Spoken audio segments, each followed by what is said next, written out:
Hi అండి, నేను actor Suman. మన గుంతకల్ న్యూస్ ఛానల్కి లైక్ చేయండి, షేర్ చేయండి, సబ్స్క్రైబ్ చేయండి. మన గుంతకల్లు న్యూస్కి స్వాగతం.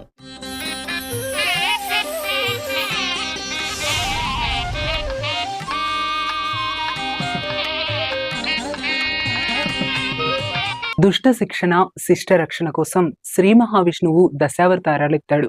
అందులో రెండో అవతారం కూర్మావతారం.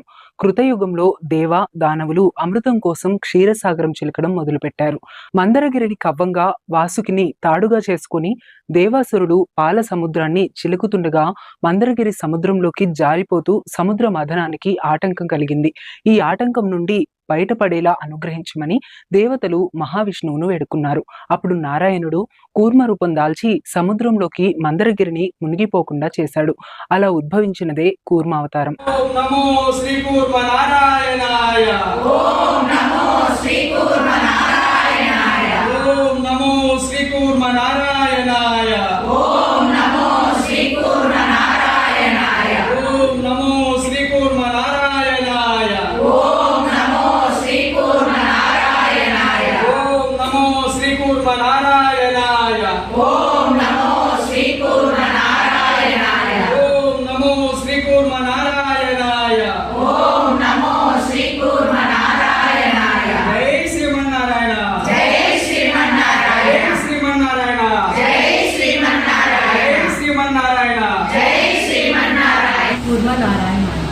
జై శ్రీమన్నారాయణ.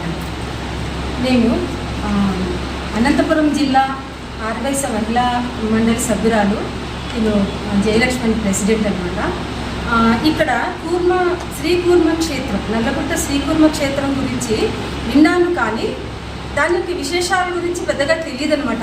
ఈ మధ్యనే ఏదో గ్రహ దోషాలు ఉండవు, అక్కడ వెళ్తే బాగుంటుంది అని అంటే వెళ్దాము అనుకున్నాం. కానీ ఇక్కడ ఆ క్షేత్రం యొక్క కార్యనిర్వాహకులు నరేష్ గారు వచ్చి ఎన్ని విశేషాలు చెప్పారంటే నిజంగా అక్కడ పోయి ఖచ్చితంగా దర్శనం చేసుకోవాల్సినటువంటి క్షేత్రం అని మాకు అర్థమైందనమాట.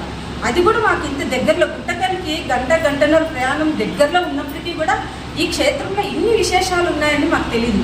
గ్రహదోష నివారణ, సర్పదోష నివారణ, కాలదోష నివారణ, ఏదైనా ప్రాబ్లంలో ఉన్న వాళ్ళకందరికీ కూడా అక్కడ ఎంతమందికి పరిష్కారాలు జరిగాయి అని ఆయన చెప్తుంటే నిజంగా మాకు ఆశ్చర్యం వేసింది.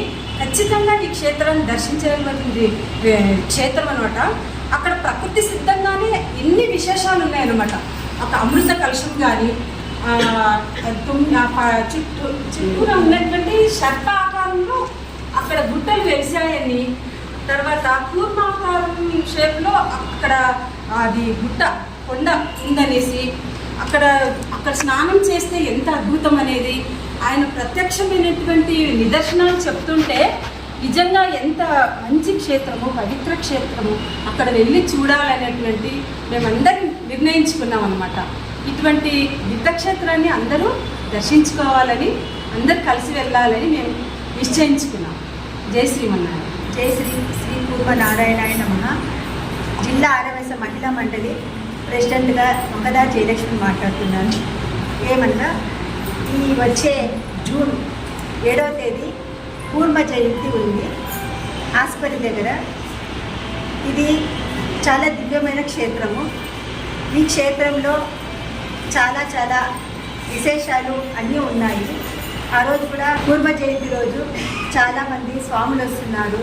చాలా విశేషంగా పూజలు జరుగుతున్నాయి అక్కడ. ప్రతి ఒక్కరూ రావాలని కోరుకుంటున్నాం. మేము కూడా గుంతకల్ తరపున నుంచి కూడా వెళ్ళాలని అనుకుంటున్నాము. అక్కడ ఏ దోషాలున్నా, ఎవరికి ఏ ప్రాబ్లం ఉన్నా అక్కడ తీరుతుంది తప్పకుండా. నరేష్ గారు కూడా మాకు దాని విశిష్టత గురించి కూడా చాలా చాలా చెప్పినారు. అది విన్న తర్వాత మాకు చాలా ఇంత దగ్గర ఉండి కూడా మేము ఎందుకు పోలేకపోయినామని ఇప్పుడు అనుకుంటున్నాము. ఖచ్చితంగా మేము పోవాలి అనుకుంటున్నాము. మీరు కూడా వెళ్ళండి, మీ ప్రాబ్లమ్స్ క్లియర్ చేసుకోండి, దేవుని దర్శనం చేసుకోండి. మేము వెళ్తాము, దర్శనం చేసుకొని వస్తాము. ఇంకొక విశేషం ఏమంటే, ఇప్పుడు మాకు ఈ క్షేత్రం గురించి అంతా వివరంగా చెప్పిన తర్వాత నరేష్ అన్న గారు ఒకటి చెప్పినారు. అందరితో ఓం నమో శ్రీ కూర్మ నారాయణాయ నమః అని 11 సార్లు అందరితో పలికించినారు. పలికిచ్చిన తర్వాత ప్రతి ఒక్కరికి కొద్దిమందికి కళ్ళు మూసుకొని అది గట్టిగా చెప్తున్నప్పుడు ఒక్కొక్కరికి ఒక్కొక్క విధంగా కళ్ళు కనిపించినాడు స్వామి. ఒకరి తాబేలు రూపంలో, ఒకరికి చెట్టు కింద పుట్ట, అట్లా ఒక్కొక్కరికి ఒక్కొక్క అనుభూతి. ఒకరికి లక్ష్మీదేవి అంట, ఒకరికి నారాయణ అంట. అట్లా అందరికీ కూడా నిజంగానే దేవుడు 11 సార్లు స్మరించుకుంటున్నప్పుడు దేవుడు కూడా మాకు మా కళ్ళలో కూడా కనిపించినట్టు చాలా అనుభూతి చెందినాము.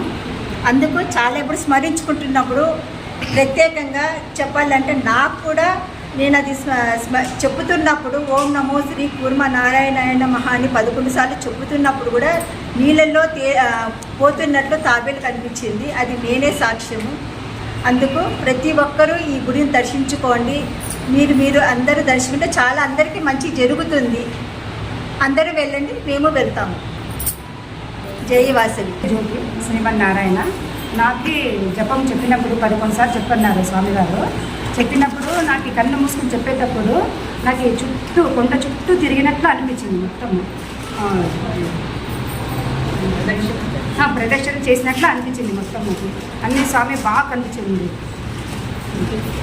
జై వాసవి, జై కూర్మనారాయణ. నాకు జపం చేసేటప్పుడు స్వామి లేక నేను సభ్యురాలని, నేను జపం చేసేటప్పుడు స్వామి నాకు గదా పట్టుకొని నిలబడినట్లు కనబడించింది. అదే ఒక నిదర్శనం. అందరికీ నమస్కారం అండి. జై వాసవి. ఓం నమో శ్రీ కూర్మ నారాయణాయ నమః. మేము అనంతపురం జిల్లా గుంతకల్ మండలము ఆర్యవైశ్య మహిళా మండలి నుంచి మాకు జరిగినటువంటి అనుభవం గురించి మీతో పంచుకోవాలని అనుకుంటున్నామండి. మాకు ఈరోజు నరేష్ గారు వచ్చేసి కూర్మ అవతారంలో ఉన్నటువంటి స్వామి గారి గురించి చెప్పారు. మేము అందరం మాతో 11 సార్లు ఓం నమో కూర్మ నారాయణాయ అనే మంత్రం కూడా జపించారు. ఆ మంత్రం జపించే సమయంలో మాకందరికీ, మా సభ్యులందరికీ కూడా ప్రతి ఒక్కరికి స్వామివారు ఒక్కొక్క అవతారంలో కనిపించారు. నాకు ఈ అనుభవం అయినది ఏమంటే, రెండవది అంటే గిరి ప్రదక్షిణ చేస్తారు కదా, అక్కడ గిరి ప్రదక్షిణ చేసే టైంలో 2వ గుట్ట దగ్గర ఉన్నట్లు ఆ అనుభూతి అయితే నాకు చాలా కలిగింది. ఈ అనుభూతి ద్వారా ఇంకా స్వామివారిని దర్శించుకోవాలని చాలా ఆశగా ఉంది. స్వామివారి అనుగ్రహంతో ఖచ్చితంగా ఆ రోజు 12వ వార్షికోత్సవానికి మేమందరం కూడా హాజరవుతున్నాం. శ్రీమన్నారాయణ. నమస్కారం అండి. నా పేరు గాయత్రి. గుంటకల్ పట్టణంలో ఉన్నాము. మేము ఆర్యవైశ్య డిస్టిక్ మహిళా మండలి తరపున సభ్యులము. మేమందరూ శ్రీ కూర్మనారాయణ స్వామి వారి గుడి గురించి, క్షేత్రం గురించి ఈరోజే తెలుసుకున్నాము. మాకు ఇంత దగ్గరలో ఉంది అని తెలియదు. నరేష్ గారు వచ్చి దాని గురించి వివరించి చెప్పారు. అందరినీ ధ్యానం చేయమని చెప్పారు.